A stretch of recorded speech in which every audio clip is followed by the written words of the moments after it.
Hey there, and welcome back to my e-learning accessibility tips and tricks series.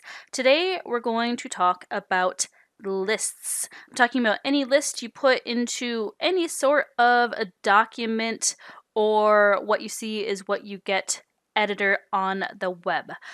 Quick hint. To make your list accessible, all you have to do is use the tools that are most likely already provided to you. So let's dive in.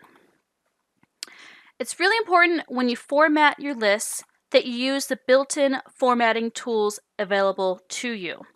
When I talk about the built-in formatting, I'm talking about basically what you see here on the screen.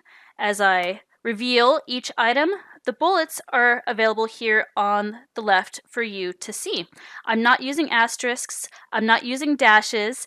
If you were to use those things, modern software like Word and PowerPoint tends to autocorrect those for you, but there are other venues where perhaps it's going to let you put in asterisks and dashes instead of autocorrecting that for you. So just be sure that you're using the built-in formatting available to you. There are two kinds of lists. There are ordered lists and unordered lists. And this terminology actually refers to the underlying HTML code. If you were to be diving into the code itself, you'd be creating ordered lists or unordered lists. An ordered list is just something that is numbered. Turn right at Culver, continue, turn right again. Unordered list would be something like your shopping list. The order doesn't actually matter. You just need to make sure you pick up pickles, bouillon, soy sauce, etc.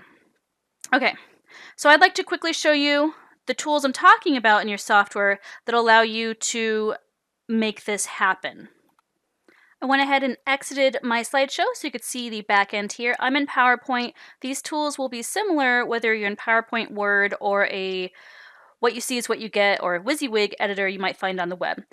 If I have this list here, and I just start typing in the numbers 1, 2, you can see it's not necessarily going to autocorrect that for me. If I leave it like this is going to be a wall of text for anyone using a screen reader or using a keyboard to navigate. It's going to be a very bad experience for them. So instead, just select everything you have here, go up to the toolbar and select the numbered list option. It makes it beautiful here for you. There are options to customize your bullets and numbering in this software as well.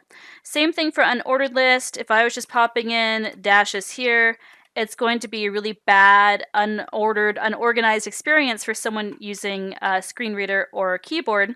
So same thing, pop in, put in the bullets just using the bulleted list here, and again, you can customize that under bullets and numbering if you don't like the way it looks. And again, any self-respecting software platform you use is going to have these options to have bullets or numbers. So be sure when you are formatting your text, use the tools provided to you, and you're going to have a really good experience for anyone that is using your content.